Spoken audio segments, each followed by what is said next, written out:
At Michael Murphy Sports and Leisure, we cater for everyone, from top sporting athletes to relaxed casual sporting individuals and everyone in between. We also provide a large range of teamwear services and cater for schools and clubs. Orders can be customised to your specification to suit your individual needs. From clothing to equipment, we've got you covered. It's semi-final weekend in the Michael Murphy Sports and Leisure Donegal Senior Football Championship. It's a huge weekend, and both of the last four encounters will be live right here on Donegal GATV in association with streamsport.ie. The first of the semis is on right here at the O'Donnell Park in Letterkenny. It throws in at 5 o'clock, and we've got the Battle of Gaoth and St Michael's. St Michael's have never won this competition. They were last in the final in 2011, but since then they've lost 5 semi-finals. Is history going to go in their favour today? And maybe they can get back to that big decider. However, that is somewhere that Gaoth wants to be. They lost out in the final in 2023 to Naomh Miche, and they haven't won this competition since the year that they went on to dominate Ulster back in 2018. Both sides have been playing some very, very good football. Hopefully, we're set for an entertaining game and a titanic tussle right here in the first of the semi-finals in the Michael Murphy Sports and Leisure Donegal Senior Football Championship.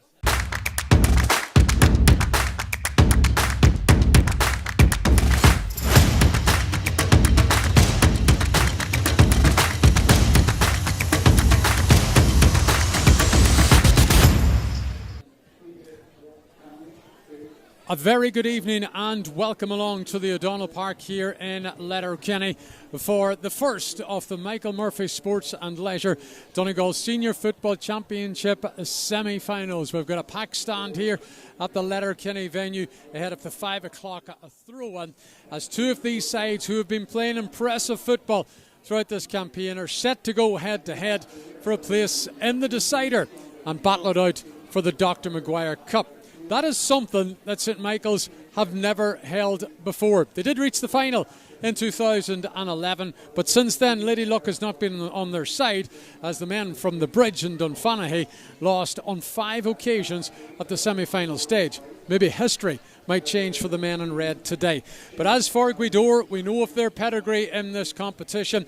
They last lifted the trophy in 2018, but they've been in the final a couple of times since. The most recent time was in 2023 when they lost out to Naomh Miche. But now they find themselves with a huge opportunity to return to that decider. And you'll not miss a thing here on Highland Radio Saturday Sport. We'll have full live match commentary for you, and indeed we'll also have the full game live right here on the Donegal GATV streaming service in association with streamsport.ie. Before we run through the starting 15s and the lineups for this game, Brendan Devaney, a man who has lifted the Dr. Maguire Cup on several occasions with St Eunan's, joins us in the commentary position today. Brendan, a very good evening, and this is a game that everybody seems to be really, really looking forward to here. Yeah, actually, it's been a great championship, first, I suppose, of the new rules and very intriguing games coming across and a real levelling out, actually, from where it was a few seasons ago, where by and large when the top 4 met anybody else, they would win the match, they would see a way to win it, and there was a lot of control, but that control is gone from a lot of teams now, and it's made it much more an attack-based operation. If you look even from the last week's games, the likes of Dunloe scoring 10 points, Kilcar scoring 110, it's not good enough anymore to be hitting tallies like that. You've got to be doing the damage at the other end of the pitch. Sure, get your defensive shape in place, but you've got to be dangerous going forward, and that's why we're excited to look at these two teams, because again, well set up at the back, but when they break, they have so many scoring threats, and a big thing as well, there's 2-pointers. Both teams can rattle 2-pointers, and we've seen that being a massive part of this year's championship. So then let's run through the starting 15s now for both of these sides, and we'll begin with CLG Gaoth. Padraig McBride will once again take his place in goals for Gaoth. Nesson McBride will wear 2. Gary McFadden, the experienced fullbacks, at 3, and then Eamon McBride wears number 4. The first of the changes comes at right half back. With 21 on his back, Shane Folfari comes into the starting lineup in place of Aidan Bronick. He's joined in there in that half-back line by Donal McGill-Vrija, of course one of the county panellist men. And then Ethan Harkin, who is their top scorer with 31 points, wears number 7. There's also a change in the middle of the park. Adam McGeever comes in wearing 22. taking the place of Peter McGee, and Stephen McFadden. So that's Stephen McFadden is also in the middle with 8 on his back. So at number 10 is Finnan Cobb. Dara O'Boyle, who of course won an Ulster title with Donegal in 2025, wears 11. And Michael Rorty is on the other side at 12. Owen de Burke is at 13. Oran McNeill is now one of the veterans of this team at 14. And the Eamon Column wears number 15. There's also 2 changes on the Naomh Miche team, which was listed for the programme today. One of those is in goals. Mark Anthony McGinley, with 16 on his back, comes in to take his place between the posts, taking the place of Oisín Cannon. Kyle McGarvey, Liam Paul Ferry and Jamie Hunter make up the full back line. Another change at number 5, in comes Oisín Langan, who wears 24, taking the place of Paul Johnston. Their experienced Stephen Dokes at 6 and Michael Cannon wears number 7. The man to keep an eye on today for St Michael's is, of course, their main star, Michael Langan, at number 8. 26 points in this campaign, and he's joined in the middle of the park by Kieran Kelly.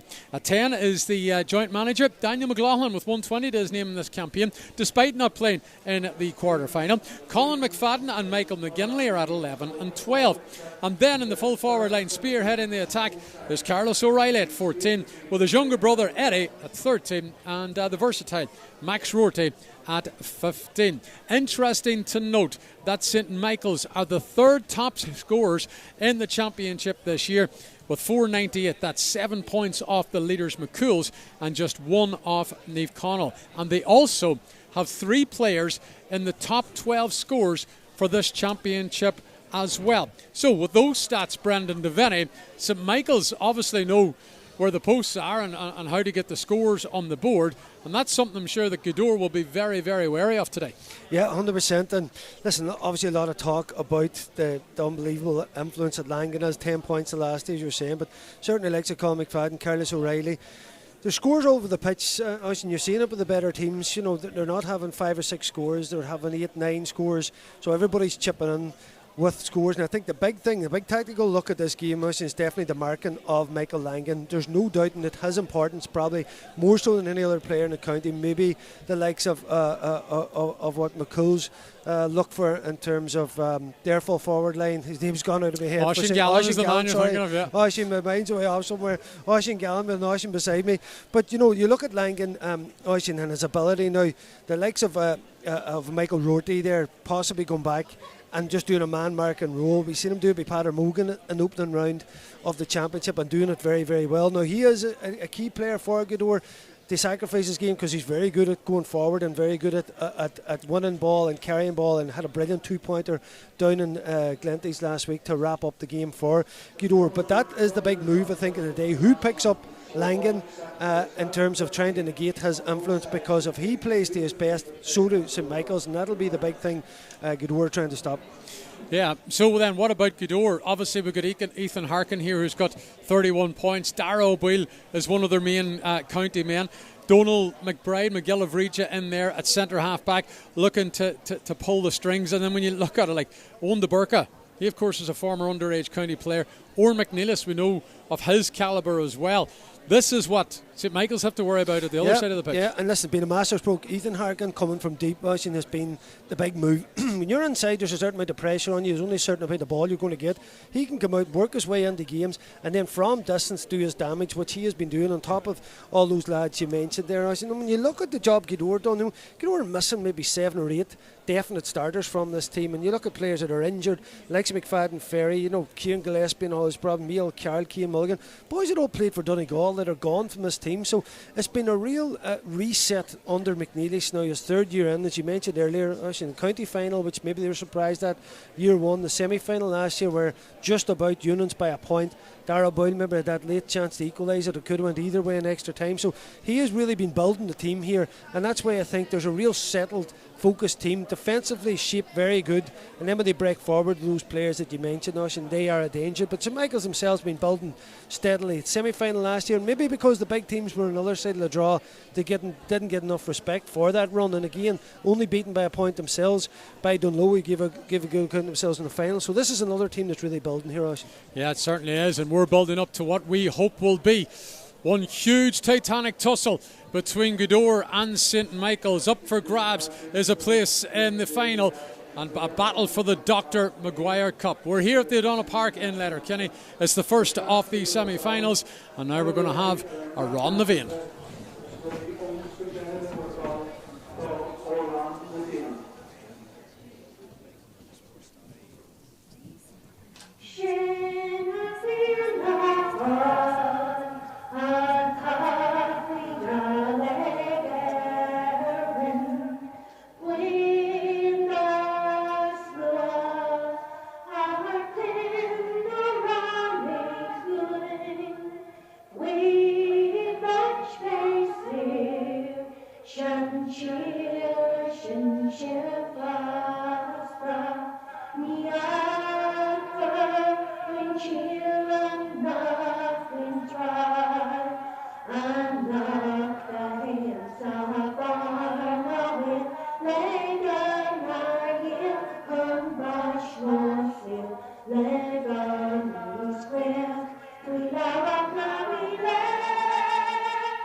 Letterkenny as we get set here for the first of the semi-finals. And listen, Brendan, the way football has been going this year with the new rules, we used to always talk about how important a good start was in the old defensive system. That is just not entirely key now anymore, the way football has developed this year under the rules. Yeah, because even with in the old rules, 6-7 point lead you to game one. Now, definitely not the case, as you say, and both these teams have their 2-point threats. And you look at Gaoth, we're just looking 6 years since they beat what we would have called the other top four teams up in the Kilcar last week, and just McNeely's was quoting the paper saying that was a big thing for them, because they felt they needed to put their stamp on beating a big team, which they certainly did last week. So they're coming in here in great form. But you're right, gone are the days now where a team can kind of sit back and hit a team on the counter. It doesn't work anymore. Now, that said, these two teams are pretty good at that because they're defensively very sound, but you're leaving yourself open to a couple of 2-pointers and a possible team getting a run on you. So yeah, certainly a very different playing field now with the new rules. We've got Adam McGeever in the middle with 22 on his back for Gaoth. Michael Langan with 8 on his back for the men in red are going to tussle for the first ball into this game, which will be thrown up by our match official today, Mark Dorian from the Gaoth club is in charge. The ball's in the air. The game is underway. St Michael's are playing from left to right down into the River Swilly end of the ground. Langan has it. He's going to pop that one forward. Out comes Carlos O'Reilly. Turns on that right boot with the first of the efforts from this game.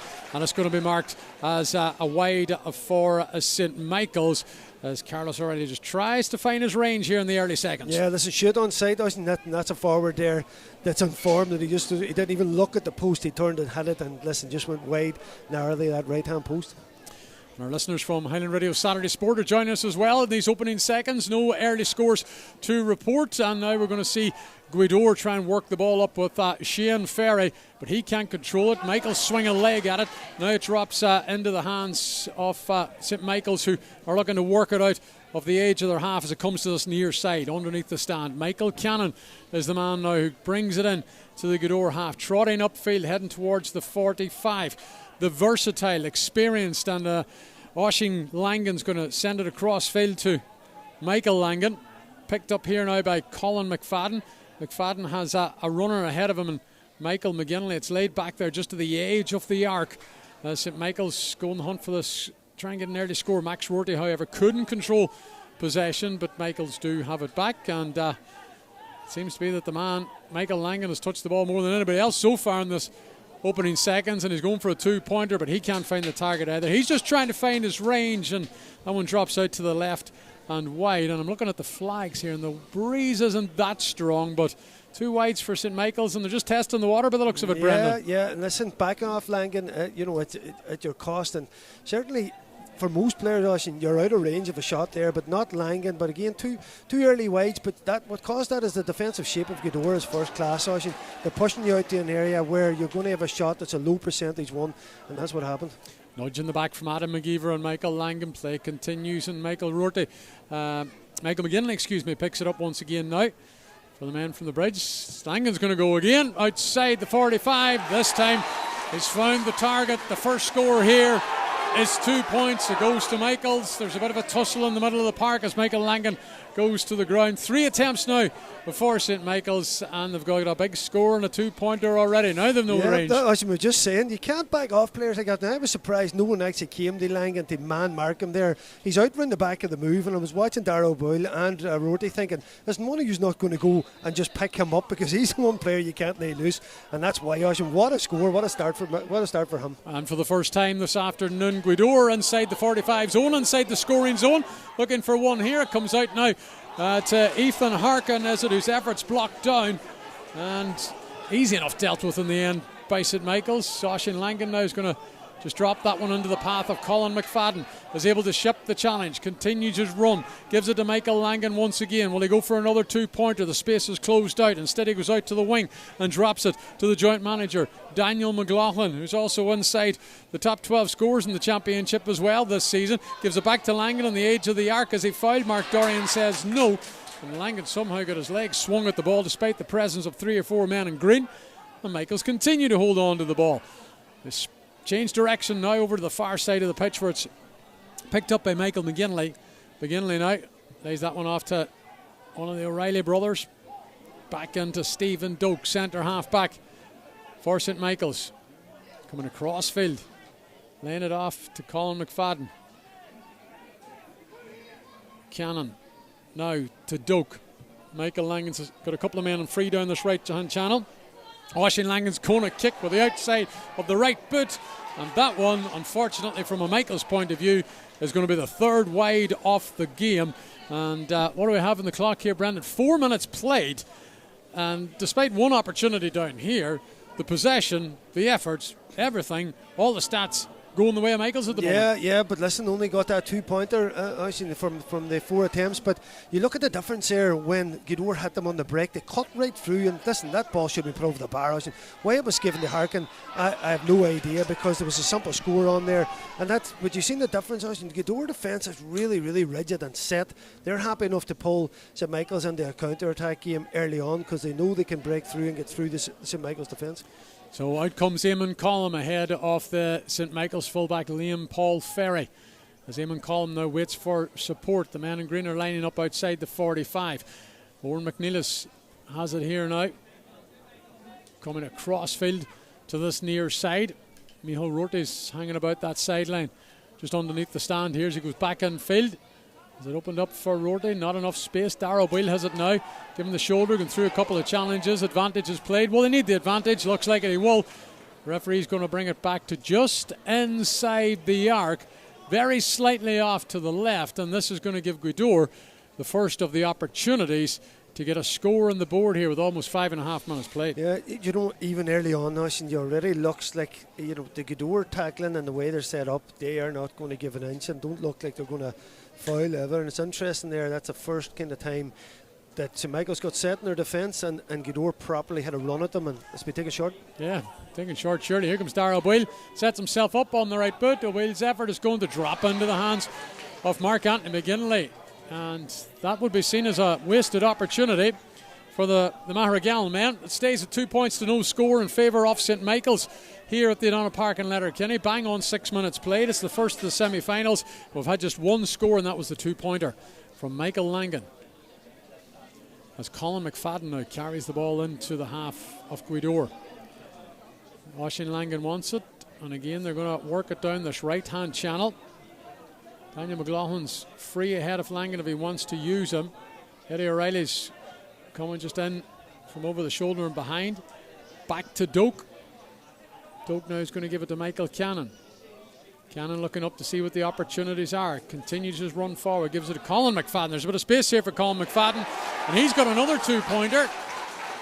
And the 2 scores for Michaels have been big ones. And I'll tell you what, Gaoth seem to be quite happy keeping them out.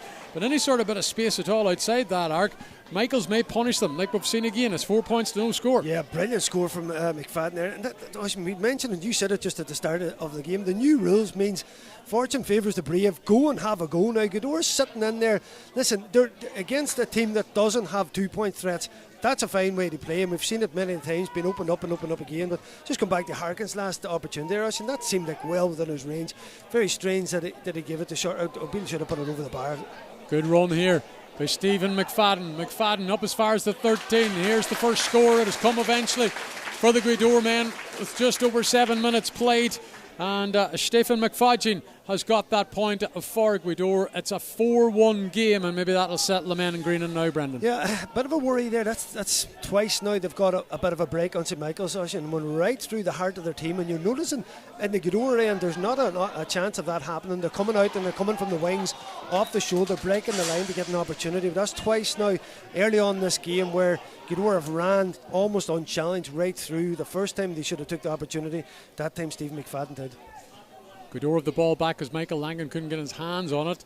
Wasn't the greatest of kicks coming from the goalkeeper. But anyway, Gweedore up on that right hand side, up under the pocket with Eamon Collum. Collum's just going to lay it back as Gweedore go on the hunt for another score. Back now to the man wearing 22, who's Adam McGeever, coming into this game to take the place of Peter McGee. Oran McNeilis looking up to see what the movement's like as the forwards come out in and around the 15-metre area. Stephen McFadden, the man who scored that point, looking for another one as he looks to breeze through this defence. However, it's a wee bit more compact on this occasion. Ethan Harkin's trying to get through it as well. He's clobbered. Mark Dorian's going to call for a free here. And there's a tackle coming in for Jimmy Hunter. He was absolutely clobbered into Ethan Harkin. And there's going to be a free for Gweedore, just on the edge of the arc. And I think Darrell Boyle is going to come back on it and maybe try for a 2-pointer. Don't understand that. But anyway, Darrell Boyle decided to come back. Now he gives it to Harkin. He's going for a 2-pointer. And it sails out to the left and wide. And that will be the first wide of the game, is it? First wide for Gweedore, yeah.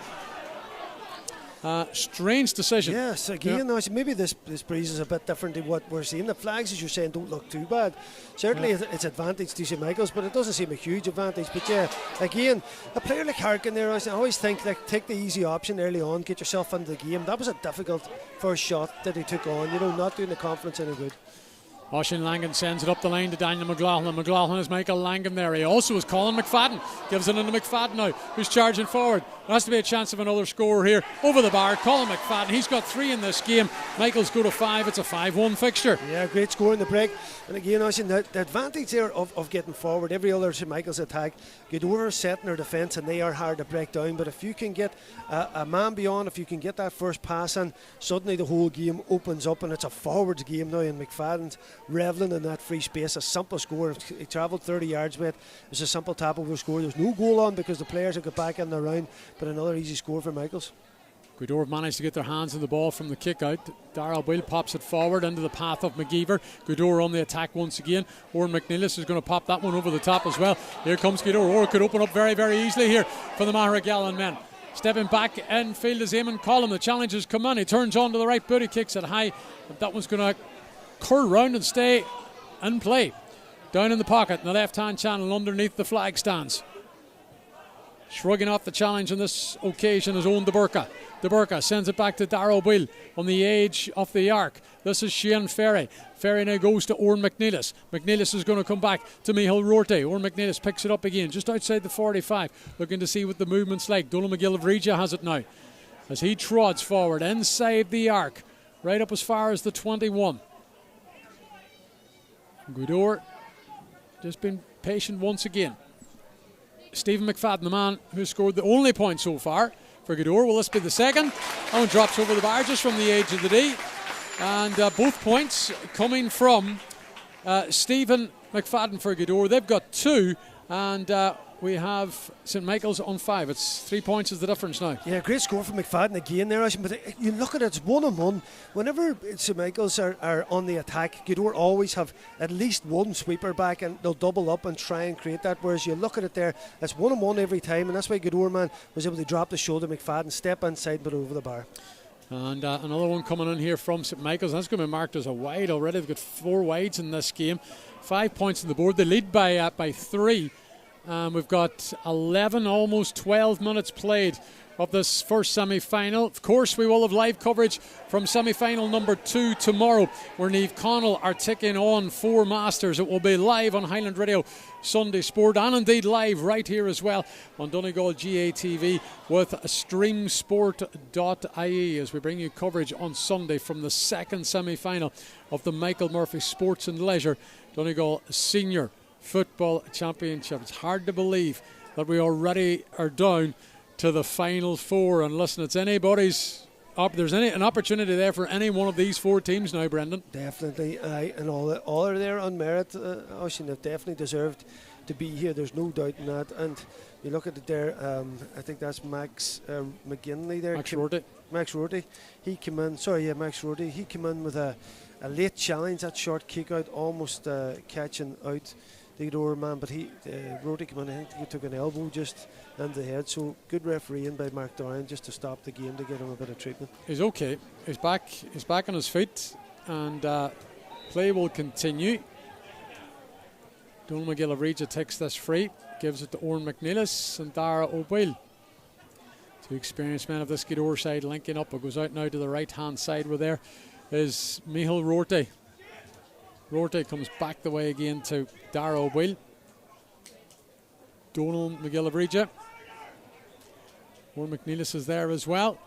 As Gaoth look to eat into this 3-point deficit here as we head towards the end of the first quarter. 13.5 minutes played. Micheál Rorty wants to get in the score sheet. I don't have to look at the ball. There's just no straight away by his reaction. He put his hands onto his head, and it's a second wide for Gaoth. And it seems to be that that's not the scoring goals down there when we look at the flags, Brendan. And down this bottom end of the ground, down at the AstroTurf end of the ground, if you want to call it, the River Swilly end of the ground, maybe the scoring goals in this fixture. Yeah, I know you know this pitch well, and that a lot of the times is the end where the scoring's done, Brendan. So it is. Yeah. Depends who's hitting the shots, I suppose. You were good at both ends, weren't you? Some chance. You butter me up now. Aye. But I was just looking at it again there. You could see Langan actually opened up his arms, looking around, saying, "Where's the teammates to back me up against Rorty here, 1-on-1?" I think it's probably something he's very used to with Donegal, because very much the Gaoth template is exactly how Donegal play, and how there was maybe a slight breach there. The crowd was getting on the case of the Gaoth men, but that's how they're set up. You could see Langan looking for support in that last attack of Rorty. Here comes Dara O'Boyle busting through a couple of challenges. He's inside the D. He needs to get rid of the ball. He's going to lay it back here. Donal McGillivray has it now just inside the arc. There's a bit of space a wee bit out to the right. Stephen McFadden coming looking for another score, but that's an absolutely stunning challenge there by Michael McGinley to pop the ball out of McFadden's grasp, and Michael's have it back, and they'll be looking to punish Gaoth now and work it up the field. Here's Michael Cannon. Cannon's got a runner ahead of him. Stephen Doak's there for support if he wants to use him. Colin McFadden is in there as well, but instead he's going to slow the whole thing down, give it to Oisin Langan, and the main man for Michael Langan, is going to bring it into the Gaoth half now, right up to about 50 metres out to Michael McGinley, who had that brilliant challenge to dispossess Stephen McFadden. Back to Colin McFadden once again. On the 45 in the Gaoth half. Daniel McLaughlin. Now into Michael Langan. The space is opened up again here. What can Michael Langan do on the right boot? Goes for goal. And it goes out to the right and wide. Maybe he should have knocked it over the bar. Maybe it was the wrong choice. But Michael Langan was seeing that top right corner, but there was just too much juice on the ball, and out she went. Somebody got a hand to it actually in there, because it's gone for a 45, Brendan. Yeah, when you see Langan breaking through that stride that he has, nobody can get near him, and because once he gets in around that area, it's only a matter of what type of score it's going to be. Now that time, in fairness to him, you have to admire players like Langan. If if the opportunity comes up, he's going to go for goal every time. If that was in the back of the net, it was the right decision. Definitely. So. Listen, big games against us, and you'll always regret not going for that. Should it go against you, you've got to go for it when it's on. At least you've got a chance of a 45. Michael Langan in this championship has 28 points to his name. 2 of that came earlier in this game. He's looking for his 3rd point of the encounter. If he drops this over the bar, it will be a 4-point advantage. Langan's effort goes over the bar. Michael Langan has 3. St Michael's have 6. They go 6-2 in front here with 16.5 minutes on the clock, Brendan. Yeah, just the sheer quality of the man. He makes everything like that look easy, kicking 45s. What a lovely strike of the ball he has.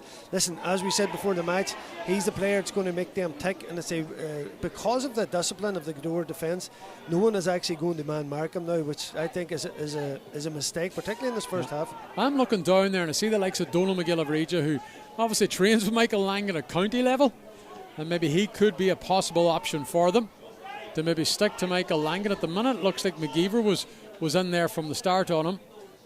Stephen McFadden's going to drop the ball now to Oran McNeilis, who's going to send it out to the right-hand channel. Donald McGillivray picks it up onto the 45, motoring forward. Support is there. Here comes Ethan Harkin now. Back to McGillivray. That's Donald McGillivray. Standing in the middle on the 45 is Stephen McFadden. Needs to get onto that right boot. Outside the D, kicks it high. And Stephen McFadden's effort drops over the bar. And he's done all the scoring so far, Stephen McFadden. Gweedore have 3, Stephen McFadden has 3. And it's back to 3 points being the difference when Michael's still in front. Yeah. And again, as you go back to that 1v1 thing, McFadden's got the ball, and every time he's got it, he's dropped the shoulder and by one man. There's no covering man there, and that's the difference in the two defences. And the template's simple for Gweedore there. Just work the ball, have the man coming, running at pace. You're going to face a one-on-one battle, and every time McFadden has come up with the goods, and he's kept the scoreboard ticking over for Gweedore. And even though that breeze is there, it's St Michael's have looked the more dangerous. Gweedore now just half scores behind, 3 points behind. Yeah, brilliant by Gweedore to turn the ball over, having lost the kick out. And it's with Oran McNeilis, who's got an advantage played here because he was fouled by Langan and by Kieran Kelly. And they need to be careful because they might lose the advantage. And now Mark Dorian's blown the whistle, and it's going to be a free to Gweedore. Now you're talking about 50 metres out and you're kicking into a breeze, so I can't envisage Gweedore trying to go for a 2-point score here on this occasion. And on that last kick out, Donald McGillivray actually did pick up Michael Langan on that occasion. Stephen McFadden drops it in again now to Oran McNeilis. McNeilis has Donald McGillivray coming off the shoulder.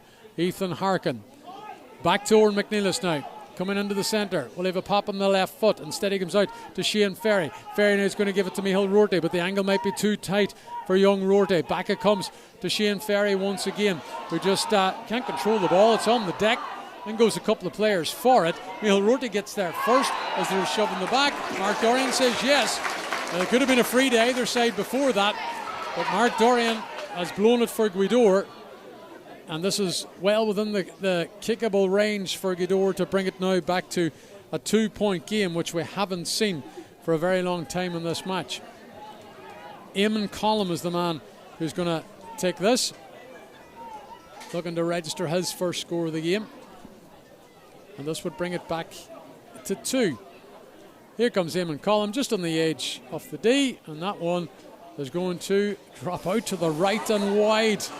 Eamon Collum will not be happy with that. The Gweedore management, I'm looking down, are not happy with it at all. It stays 6-3. You need to be more clinical on that, Brendan. Yeah, listen, he just tried to put it out to that far post and bring it in. That's what you do with a free, but he overcooked putting it out wide, and it just clipped outside the far post. But as you go back to tackling at St Michael's, that's the third scoreable free that they've got, or Gweedore have got against Michael's. That's the first that he should have taken the opportunity. They haven't taken any of them so far. Michael Langan was brilliant with a kick out for St Michael's as they broke the ball down. The men in red are charging forward to Colin McFadden, right up as far as the 21. He's under a bit of space here. He's on the left boot, but it's just dropped short into the hands of the keeper on Colin McFadden's wish side. And the ball's back with Gweedore, and now they can carry it upfield once again with McFadden, who pops it forward into the hands of McGeever. Dara O'Boyle free. There's a man free now coming down that right hand channel. Seems to be Micheál Rorty over on that side to this phase of the game. Rorty now right up as far as the 13, but has to turn back and wait for support. Donald McGillivray is back on the edge of the St Michael's half. Adam McGeever has it once again. McGeever's going to give it now to Shane Ferry. Ferry drops it back to McGeever. Gweedore with McGeever now trying to poke a hole in this defence. Dara O'Boyle looking right, looking left, coming to this near side. To Ferry. Ferry going to change tact here and go right over to the Our Leisure Centre side of the ground. It's back into the grasp of Micheál Rorty, and Gweedore quite happy just to hold on to possession at the moment. The edge of the Michael's half as they try to create another attack here. John McGillivray is going to run into spaces. He's looking to get past Michael McGinley. He does well. He's coming back in field. Has to drop it onto the edge of the 45 to Rorty. Rorty's going to pop that one forward. Ethan Harkin. Darrell Boyle looking to break the lines. It's with Rorty once again. Heading towards the 20. Gives it now to Stephen McFadden. Needs to get onto that right boot, McFadden. He's challenged hard and tackled fair, and now he's overcarried, and it's going to be a free out to Michaels. Yeah, big decision there. There was a bit of a punch thrown after it as well by McFadden. Be interesting to see now if the linesman on this side says anything about it. He definitely threw a bit of a shot into Daniel McLaughlin there after he was blown, and as you could see what he was trying to do, it was a good tackle by St. Michaels. He held him up, and as he tried to get away and get the hop, you could see his feet were going fast, so he overstepped the mark in terms of steps. So good defended by St. Michaels there, but you can see in Gaoth there, not only in defence when they go forward, very, very disciplined, and they hold it, they wait and work the move, and you're saying there's no rushing them, because if they can stay in touch of St. Michaels, they'll be happy enough going into half time with the breeze. And very similar, I suppose, to last week's game. They went 6-0 down to Kilcar. At half time it was only 7-6, so they were 5-1 down in this game as well. Now Gaoth have crept back into it. It's a 6-3 game in favour of St. Michaels, and we've got bang on 23 minutes played. Here comes Daniel McLaughlin. Seems to be no after effects of that altercation with Stephen McFadden. Langan, superb block down by Micheál Rorty. But the ball is still with Michaels. There's a challenge in Carlos O'Reilly. The advantage has been played. Eddie O'Reilly's going to pop it over the top, under the path of Carlos. Carlos looking to run around this defence. He's been hounded by 3 Gaoth men. Mark Dorian's going to bring it back to the edge of the arc, slightly off to the right of goals.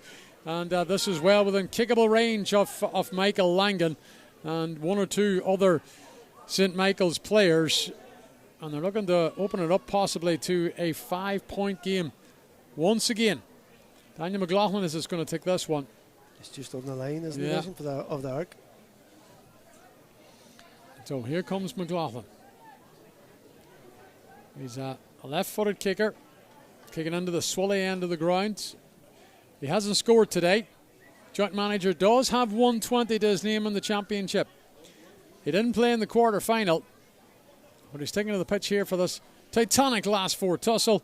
Looking to get up in the score sheet. Here he comes on the left peg. That one is a curling. I think it's done enough to drop over the bar. And we've got a third 2-pointer of this game in the opening half for Michaels. And a third score with a 2-pointer. Daniel McLaughlin goes to 122 in the championship. Here, Michaels go 8-5 in front. Yeah, it's huge. Look at the difference that does, that 2-pointers on the scoreboard. Otherwise it would be 5-3 and completely different complexion on the game. So listen, that's what it's about. When you have players of his ability in there, a strike like that isn't too difficult. What a super footballer he is, what a stalwart he's been. And of course, joint manager here today. And of course, Martin McElhenney, he's togged as well. You can see them both on the pitch before it's over. Now we have Colin McFadden spreading the ball across to Michael Cannon. Cannon now is waiting for support. The ball being worked by the man in red. This is Kieran Kelly. Kelly's going to feed it to Oisín Langan. Gives it to Michael Langan. He turns, looks up to see what the movement's like. Now he punts it forward into Oisín Langan, who's got a bit of space. Turns onto the right foot, but he's just cooked that to the left. And it's going to be a 5th wide off the game for Michaels. It stays 8-3, and we're into the final 5 minutes of the opening half here. Yeah, that's where you can pull apart the zonal defending there, Oisín. Get over 3 men, they're watching the man on the ball, simple fist pass in the round the back, and then was Langan in the round the back of that move for what should have been a simple score, Oisín, and that's how you get around the zonal defending. Quick pass, good movement, because the gaps will open up. Now it's Gaoth's chance to try and eat into this 5-point deficit that they're facing at the moment. Back to Stephen McFadden. Comes across to Adam McGeever. McGeever now is going to give it there to Darrell Wills on the ball at the moment. So Darrell Will looking to see what he can do here. Over the 45. Now to McFadden once again. Probably one of the standout players so far in this game for Gaoth. 3 points on the board, and of course all 3 points have come from the Gaoth midfielder, Oran McNeilis, who's just been marshalled there very, very closely by Kyle McGarvey. McGarvey keeping a tight watch on McNeilis. Quite happy to follow him around. He's not even watching the ball. In the meantime, Darrell Boyle has it. Looking to get into a bit of space. Dara O'Boyle on the edge of the arc again, has done that 45. Right, it's popped forward into DeBurka. DeBurka has it now inside the D. Turns on the right boot. He sends it high, and DeBurka's got a point here for Gaoth, and a much needed one as well. It's 8-4 in this clash. 4 points is the difference, and we still have 3 minutes left to play in the half. Yeah, and that's the kicking that. Just the scoreboard needs to be taken over us. You don't want to let anybody get into a big lead, and then you want to unload in the second half, particularly with the breeze. But actually with the new rules, 2 of our top teams, conditions are pretty good here. Pitch is great. 8-4, is a sad outcome in terms of the scoreline of this game so far. Listen, a lot of tactics at play here. 2 teams looking to sit really much, and semi-finals if we're winning, I get that, Oisin, but it's certainly not maybe the spectacle we were hoping for just yet. Steve McFadden now gives it in to Eamon Collum. Picking it up now, Shane Ferry. Ferry goes to Dara O'Boyle. O'Boyle been marshalled there by Cannon. He steps past Cannon. He's going to go into a wall of men in red. He's continued his run on the right boot, and he sends that one high. But from a Gaoth point of view, it's unfortunate because it goes out to the left and wide. That'll be wide number 4 for Gaoth. Stays at 8-4. Yeah, and when O'Boyle gets a ball like that again, he's one of the best people in the business. He can control the ball and solo and hop it while he's taking a tackle, while he's going by people. There's not many people that have the ability to do that. His upper body strength is so strong that he's able to hold off, ride challenges, and he can go through 3 or 4 players. Maybe a slight push on him there, and he maybe could have got a foul out of that one. I think he went to hit it with the top of his foot, kind of like a straight shot, and he just cooked it to the left and wide. Micheál Rourke now for Gaoth, bringing it forward. 1.5 minutes to go, plus whatever time's going to be added on. It's popped forward into the path of Eamon Collum. Stephen McFadden. McFadden now looking up to see what's happening. Standing in the middle is Owen McNeilis. McNeilis is a man free out on the right hand channel as they bring it forward. Finian Coyle. Back to McNeilis. Shane Ferry's going to run in between 2 Michael's men. Gives it back to Coyle once again. Gaoth just working it around the edge of the arc. Ethan Harkin. And now to DeBurka, looking to shrug off the challenge of Cannon. He has to come back to the 45 where there's Ethan Harkin once again. And now McNeilis. Harkin gives it to O'Boyle. O'Boyle looking to get past Daniel McLaughlin. O'Boyle over the arc, heading towards the 21. It's packed and crowded in there. O'Boyle will need to come back and try and find some men in space. Micheál Rourke. We've got 30 seconds just over it to go, and there's going to be 1 minute added on, so still 1.5 minutes to play. Micheál Rourke carrying the ball inside the arc, and now to DeBurka. Michael's doing well defensively at the moment, keeping the men in green out. Or McNeilis, second attempt, had to grip for the ball. Eddie Riley comes in, fouls him. Free taken quickly. Out comes Shane Ferry. Ferry's going to chip it out now to the man free. This is Finian Coyle. Coyle's going through a couple of challenges, does well, turns onto the right foot, sends it high, and that one goes over the bar. And that's a very good score by Gaoth just before the break. And 3 points is now the difference. It becomes 8-5. And we've already entered the opening 10 seconds of the minute to be added on. Yeah, great score from Coyle there, and again McNeilis almost lost it, maybe even potentially played it on the ground there. Actually, definitely got the benefit of the doubt from Mark Dorian. He took it short. It was played out to Finn and Coyle. He's having a great season, and Coyle there, from a tight angle, putting that ball over the bar, and again just pulling back in that lead at St Michael's. But Gaoth having so much possession, happy enough to work it and wait for the right opportunity, which they got there. And they've done well now with Darrell Boyle, who's turned it over. There could be another score here in the Gaoth men before we get the half-time whistle. Darrell Boyle takes a return there from Eamon Collum. Collum looking to get a bit of space. Darrell Boyle looking for help, finds Ethan Harkin. Harkin has support there with McGeever if he wants to use them. Harkin continuing his run across field. He slipped and dropped the ball. In goes Stephen McFadden. McFadden at a second attempt, has possession now. Stephen McFadden coming back as far as the 45. We have played this 1 minute of time added on at the end of the half. This is Finian Coyle once again, up towards the edge of the arc. Gives it to McNeilis. Will McNeilis have a go? He gives it to Dara O'Boyle, looking to get turned. O'Boyle pops it over the top. Here's Donald McGillivray. Is there a chance for the Gaoth man? Into the back of the net it goes. Goal for Gaoth from Donald McGillivray as he worked his way through the Michaels defence. And what a score to get just before the half-time whistle. We're level here. Yeah, there was only one team really looked like getting a goal outside that Lankin chance. Gaoth have cut through St Michael's defence quite a few times, and again that started with the power we've just mentioned it there of O'Boyle. Rode 2 or 3 tackles, fisted it over the top. McGillivray coming through. He's having a brilliant season for Gaoth, obviously benefited from being in the county panel all season. You can see that he kept his cool, kept that shot low, because you've Mark Anthony McGinley in goal, a tough keeper to get to get the ball past. He kept the shot low right into that side net, and a brilliant score, and what a dagger into the St Michael's heart just at the end of that half. They were 4 up. You had that point from Coyle, and now you have that goal from McGillivray. They level up the side. Gaoth being much the happier with the breeze getting in the second half. They certainly will. St Michael's were leading in this game by 8 points to 3 after Daniel McLaughlin sent over a 2-pointer. If we go back to the end of the first quarter, it was a 5-2 game, and Michael's led in this tie throughout. However, in the closing minutes of the half, St Michael's conceded a goal and 2. Owen de Burka, Finian Call and Donald McGillivray, who stepped his way through the Michael's defence to get the first goal of this game, and a massive one it was as well, as it reset the dial at the break.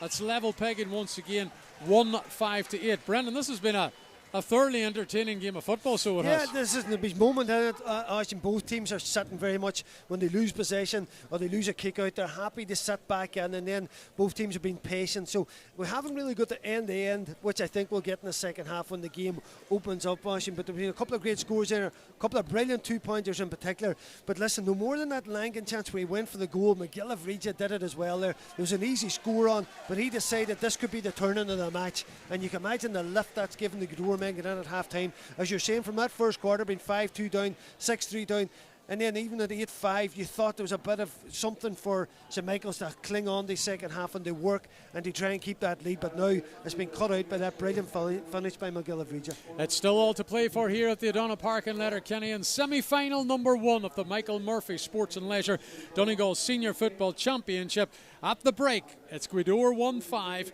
St Michael's 8 points. It's level pegging, and we'll have live second half commentary for you shortly.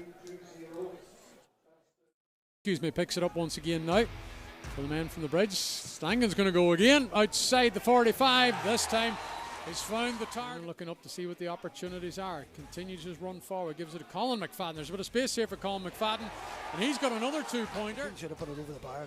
Good run here by Stephen McFadden. McFadden up as far as the 13. Here's the first score. It has come eventually. Also is Colin McFadden.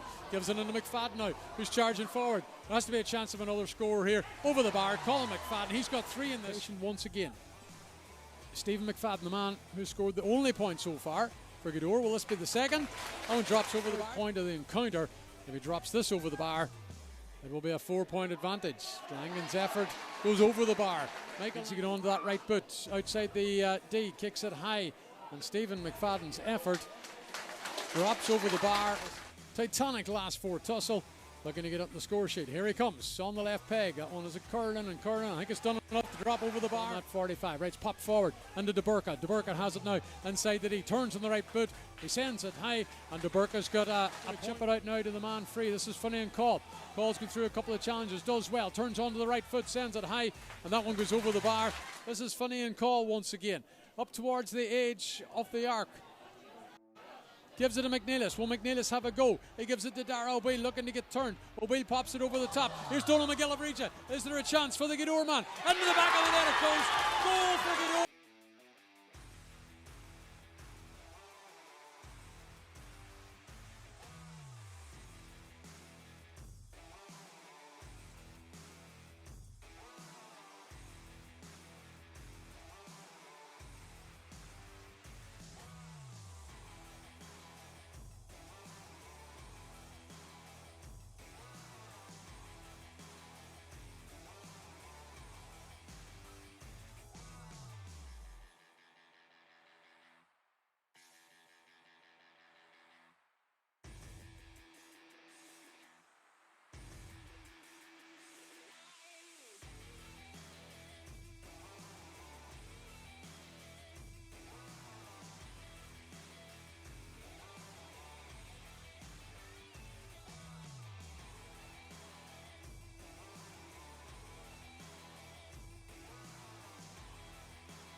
And you're welcome back here to our coverage at the O'Donnell Park of this first semi-final, of the Michael Murphy Sports and Leisure Donegal Senior Football Championship, where it's all level at the break. Gweedore won 5, St Michael's 8 points, and it was that goal towards the end of the first half, of course, that came from Donegal McGill of Reggia, which levelled up this game, and the stage is set now for what we hopefully will be an enthralling second half to come. Just to let you know what else is happening this weekend, of course, on Donegal GA TV, in association with streamsport.ie, there is, of course, live coverage of the second semi-final, which is coming up tomorrow. Naomh Miche, who were last winners in 2023 of the Dr. Maguire Cup, are taking on Four Masters, and the game is right back here, of course, at the O'Donnell Park in Letterkenny, and all the details are available on the social media channels of Donegal GA, that's official, Donegal GAA, and streamsport.ie as well. You get details on how you can purchase that fixture for tomorrow, and we're going to have a big couple of weekends, of course, coming up, where there will be live streaming action from the Donegal Intermediate Final, which is penciled in for next weekend, Malin against Niamh Columba. And of course we'll have the junior final to come as well the following weekend, and then the stage has been set for the big senior decider, which is due to take place the following weekend, which is scheduled, around the weekend of Sunday the 12th of October, with all the fixture details, of course, to come from the Donegal CCC. We have our officials out on the pitch. Mark Dorian, of course, the man in charge today, and he has his officials out, so we wait the two teams to come. The man who done all the scoring today, Michael Langan, scoring 3 points for St Michael's. He had 1 2-pointer. Colin McFadden matched him with 3 points. He had a 2-pointer as well. And Daniel McLaughlin stepped up with a 2-pointer, and that was the 8 scores that come from St Michael's. As for Gweedore, Stephen McFadden had 3 points. Owen DeBurka and Finian Coyle got a point apiece. And then that goal from Donegal McGill of Reggia, also for Gweedore, a huge score it was as well. And on reflection, Brendan, I suppose when we think about it, St Michael's going level in this game. The general consensus is that the men from the bridge in Dunfanny probably should have been in front, and probably should have been a good bit in front as well, because they dominated a lot of the stats in that opening half, did they? Yeah, I suppose possession-wise, maybe as the half went on, and a bit to say that the Kilcar game last week, Gweedore certainly grew into it. They're good at controlling the ball, and everything that we talk about defensively, they're also very well coached and not giving away possession, which means you're going to work a scoring opportunity or going to create a situation where there's a foul. So, listen, two well coached teams, but certainly, with that bit of breeze and with maybe the opportunities that Michael's had, and the fact that they led so well at times in that half, it certainly would have been a blow to them to come in at half time level, but I'm sure Gweedore dressing was very much guarded there in terms of what St Michael's might do on the break, because they might try and lure Gweedore into a bit more of a faster counter-attack team, and there's still plenty of ammunition for them going forward. So certainly it was a half you thought St Michael should have had a couple of points maybe to spare in it, but in fairness to Gweedore and McGill of Reggia, he had other ideas. I'm just looking at both teams coming back out onto the pitch. It seems to be that there's no changes being made by either manager, Roland McNeilis of Gweedore and Martin McElhinney of St Michael's, ahead of this second half. We talked about these scoring goals, Brendan, and the opening half seemed to be down to our right at the River Swilly end of the ground, the way the flags and all are blowing, and you can see maybe Gweedore at times up at the clubhouse end deciding not to take the shooting option. If that is the case, it's very much going to favour Gweedore in the second half. Yeah, listen, it's huge advantage Gweedore, that is for sure, Oisin. But as we've seen in these games, they play out different ways, Oisin. You thought last week's game, for example, Kilcar was going to be really up against it in terms of coming back against Gweedore, but Gweedore sat very deep and hit them on the counter, and it's a dangerous game, Oisin, when you have players, particularly like I was saying, Langan, Carlos, Riley, and all the ability that they have all over the pitch to be knocking over scores. Colin McFadden as well in there, so certainly that's a big it's a dangerous game for Gweedore to sit too deep against this St Michael's team and invite them on them. The ball's back in play. The second half has started. We welcome back our listeners to Highland Radio Saturday Sport as well, and just like the opening half, the first attack of the second half is going to be with The men in red, St. Michael's, looking to work it forward. This is Michael Cannon now. Cannon has Michael McGinley out to his left-hand side. McGinley picks up the ball on the edge of the arc in the Gaoth half. Gaoth, as they were in the opening half, well set up. Michael Langan comes across now to Stephen Doak. Doak looking to pull the strings, feeds it to Colin McFadden, scorer of 3 points in this game, as does Michael Langan. It's popped forward now. It's very, very crowded in there inside the Debo. It's going to come to Daniel McLaughlin on the left boot. Daniel McLaughlin looking for the opening score of the half, and it's dropped over the bar. Daniel McLaughlin now has 3 points in this game, and it's a point which puts St. Michael's in front early doors in the second half. Yeah, important start for St. Michael's, giving them that confidence. I was saying, there's just breeze there. Was not a massive breeze, so listen, good opening for St. Michael's, and McLaughlin showing his quality in that left foot again. What a top performer he is.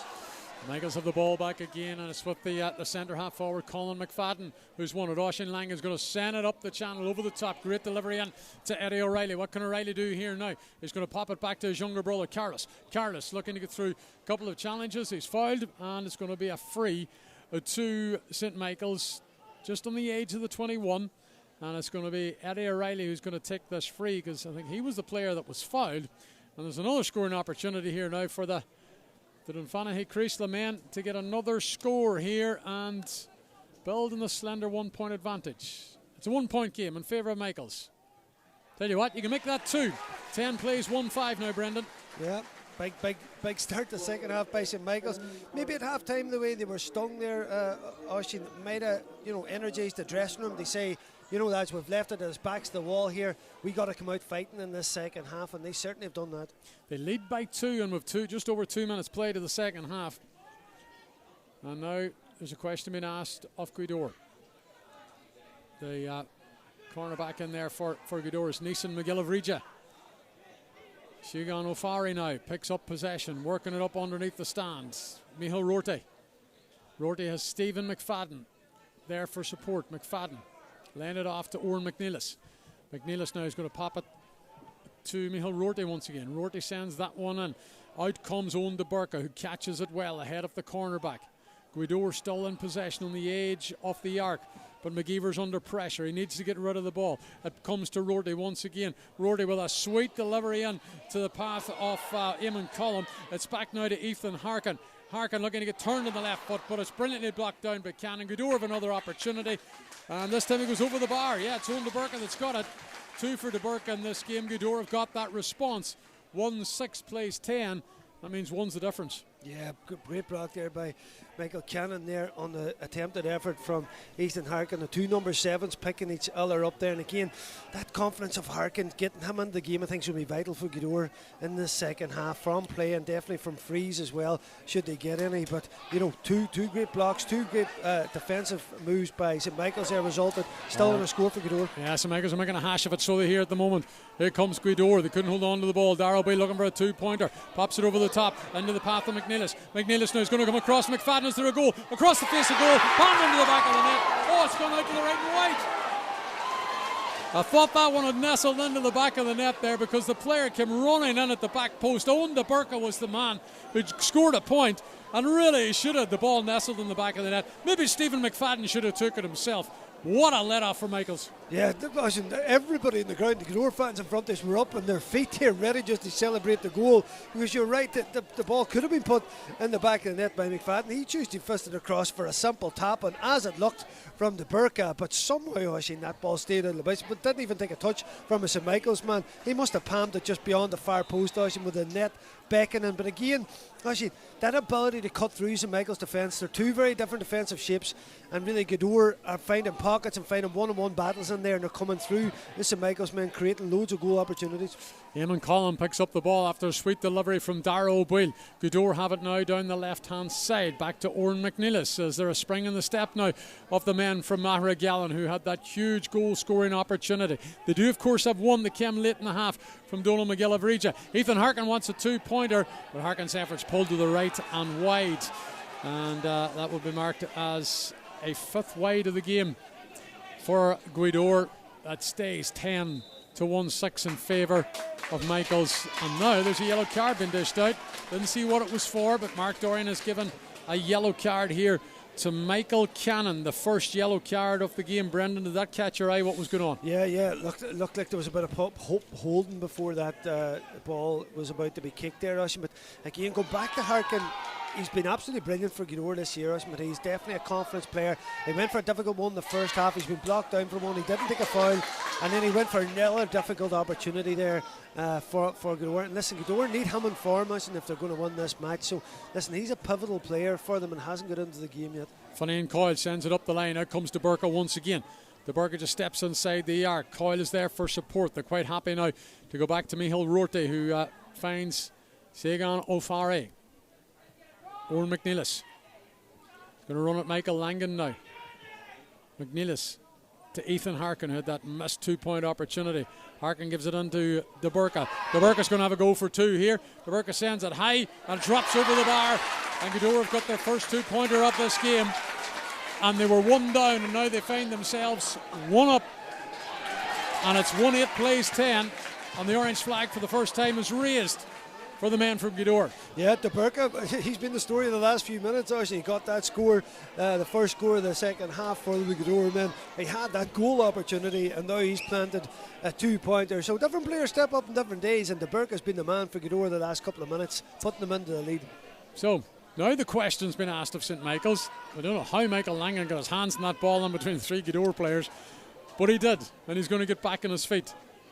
Langan now spreads it across to Oisin Langan, and men from the bridge are going to have another go here. So for the first time, Brendan, they actually trail in this game. Yep, first time they're in the lead, and it's happened pretty early in this half. And they said the warning signs are there for St. Michael's. They need a response.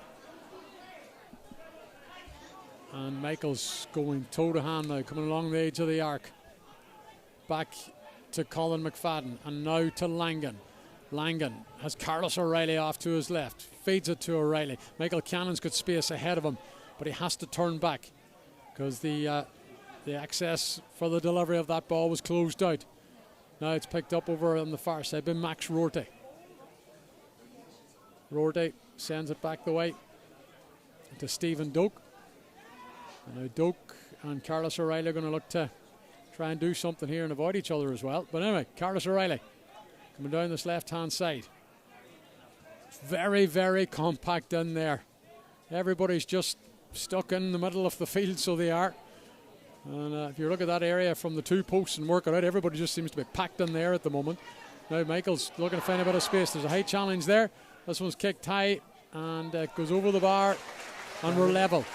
And that has come from Daniel McLaughlin. That means Daniel McLaughlin now has 4 in this game. And it's 11 plays, 1-9. Well, they haven't registered it on the scoreboard yet. Michael McGinley does well from the kick out. Gives it to Colin McFadden.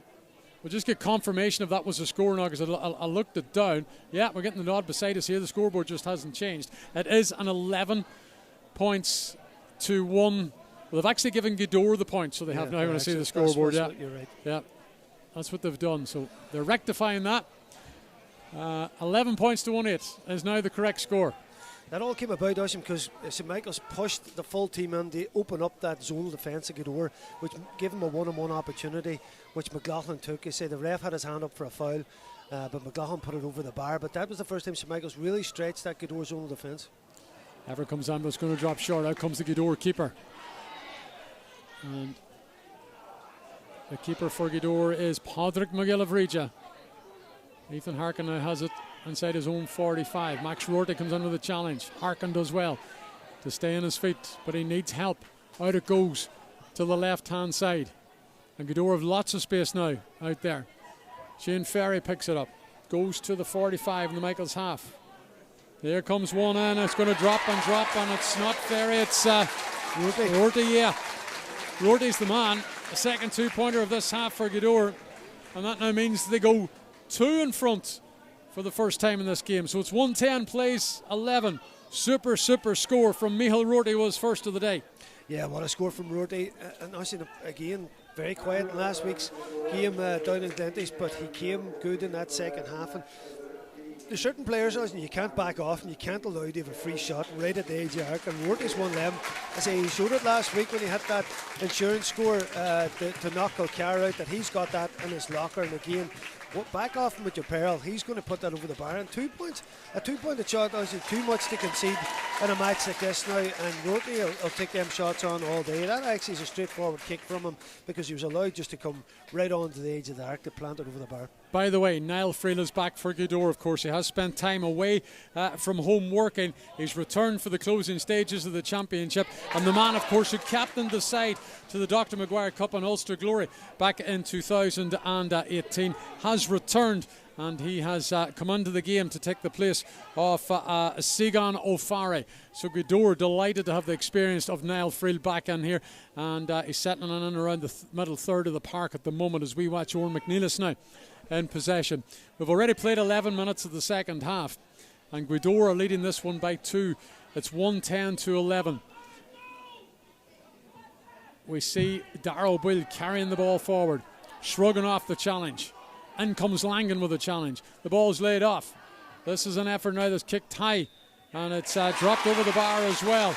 And Niall Friel is literally just on the park. He was involved in there, but it's Eamon Collum, I think, was the man that got it. Brenda Venny's telling me there was just a group of green jerseys, and from up here they all look the same, but Eamon Collum has got on the score sheet, and that would be his first of the day as well. Yep. And now that goal is the score, which is separating the sides here at the O'Donnell Park. And we're going to have Martin McElhenney, the joint manager, set to come in and try to steady the ship for the men in red. Yeah, listen, big role for McElhenney come in, because it's definitely advantage Gaoth at the minute. They're finding the space with that bit of one assisted shooting into Swilly goals. They're looking much the more dangerous team, and you're right there. Eamon Collum, he's a certain shooting style. He came on the back of that move for a brilliant score, his first of the match, putting it out to 3 points. Colin McFadden has been closed out, trying to get through a couple of Gaoth men. He does brilliantly to get the ball away. Here's an effort now from Max Rorty, and that one is going to go for a wide. So the change will come. Rorty's going to come off. Martin McElhenney's going to come into the game. And we wait to see if this is going to make any sort of difference and change down there now. So there's a few experienced men down there on the line for St. Michael's. So there's 3 or 4 of them standing down there. They're going to take charge, because both managers are now on the field of play. The kick's going to come from the Gaoth goalkeeper, and this kick could be important for Michaels. They need to get back into this tie. 43 minutes played. They trail 1-11-11. The kick didn't go their way. It's gone the way of Gaoth. Gaoth charging forward. This is Micheál Rorty. Score of 1 2-pointer today. Has to work the ball back now to the age of the 45 to Oran McNeilis. McNeilis coming across field once again. He's looking up to see what the support is. Feeds it to Stefan McFadden. This is Niall Friel. Friel now looking up to see what the runners are like ahead of him further up the field. Goes to McFadden. McFadden now to Dara O'Boyle. O'Boyle now stepping onto the edge of the arc. Loses his footing. Loses the ball. He's on the deck. Michaels are hurrying for it. Colin McFadden's on the deck as well. In goes a foot from Friel. It's going to be a free to St. Michael's. Langan takes it quickly. McElhenney gets his first touch. The joint manager. But now the referee is blowing, because there's been a breach of some sort. Yeah. Well, if there was a breach, would he not bring it further on up, Brendan? I don't know what that was, but he blew for a free. Anyway, Gaoth have the ball back. Might ask him about it afterwards. Full back now is Nishan McGill, or Gary McFadden rather, for Gaoth. Niall Friel has seen a lot of the ball since he came on a number of moments ago. Dara Boyle pops it in to the D, and to the man coming out is Dobhar, who's been harried by 2 St. Michael's men. That's a good work by Gaoth. This is Oran McNeilis now on the ball on the edge of the arc. And McNeilis looking just to bring the ball out and bring it to safety and stay away from the tackles, and Dara Boyle picks it up as well. Fiacra call is set to come into the game for Gaoth as well. We'll see him in a matter of moments when there's a break in play, but Michaels do well to turn the ball over. Michael McGinley involved once again for the men from the bridge. Now it goes out to Oisín Langan. So Michaels needs something here as we come to the end of the third quarter. We've got just over 15 minutes to play of this semi-final. Beautiful delivery in to Eddie O'Reilly. O'Reilly's got Carlos O'Reilly, his brother, there if he wants to use him. He's ducking and diving. He's coming across the field, face of goal. He's pulled down. Soccer style kicked in there by Kieran Kelly, but it's going to be a free to Michaels. They couldn't get the ball in the back of the net. It was hard and low as Kelly threw the right leg at it, but it was right under the path of the keeper, who just had to dive slightly off to his left. But it is going to be a free to Michaels out in the 21 down the right hand side. They will be able to reduce the deficit, and the change for Gaoth will come now after this free. Listen, anywhere else from Kelly, it would have been a goal. He had it straight at the keeper, and she said he was taking on the half volley, soccer style there. That's how the game can change. Listen, a goal there, we're back to level terms again, but at least St Michael's have the chance for the free kick in there. But the last two attacks there, Gaoth very happy on the ball, and they know if they get 1-on-1s they can beat them, but that's two bad turnovers that they've given away to St Michael's in the last two attacks. Eddie O'Reilly gets his second point off the game. Oh, does he? No, it's gone wide. Oh, I'll be hugely disappointed with that, because I was watching the umpire on the left-hand side to raise the white flag, and then I seen the other umpire sprint to the far post. And that's gone wide. And that's a second wide of the half, 7 for St Michael's. At this stage of the game, you need to keep on the pace of the leaders. Not taking that. Your man has a very strange strike. It doesn't suit what you'd had a free taker. It's like a snapshot. It's not a controlled strike. Daniel should have been taking that, I would imagine. Yeah, Michael's are stripped to the ball. Michael Langan couldn't hold on. It's kicked forward. Gaoth man, they're smelling blood here now, so they are. And Eamon Collins doing very, very well to stay on his feet. Gives it now to Micheál Rorty. Rorty's going to come back to Oran McNeilis. McNeilis now. As men standing centre field free. One of those is Friel. Friel now back into the Michaels half. Going up the left-hand channel. He's got Finney and Call ahead of him. It's popped over the top into the path of Eamon Collum. Out comes Eamon Collum ahead of the St Michael's defender.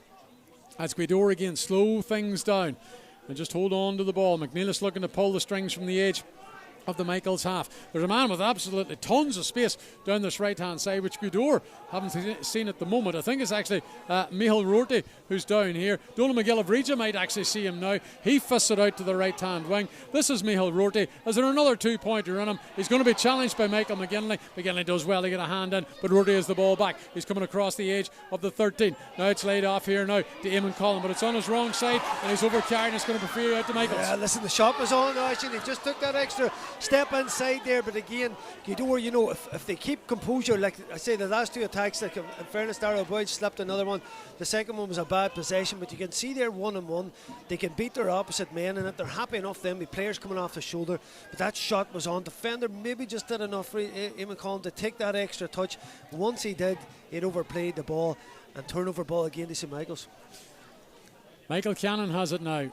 So Michaels are not out of this game. We've got 12 minutes to play. They do trail by 3. Another experienced player, and Antoine McFadden is coming in for Michaels. Another part of a group of players who were involved in a panel at One in All Ireland in 2012. Martin McElhinney was one. Daniel McLaughlin, of course, was one as well for the Michaels men. But they need something big here. Michael Cannon with the ball now, just inside the 45 in the Gaoth half. But again, Gaoth are very well set up defensively. Langan, is he going to punt from distance and go for 2? That would be a huge score. Instead, he's just dropped it into the path of Colin McFadden. McFadden trying to run through the defence here. You're not going to get through that easily, that's for sure. Somehow he's still on his feet. Somehow he gets a shot away. But that's going to go well out to the right and wide.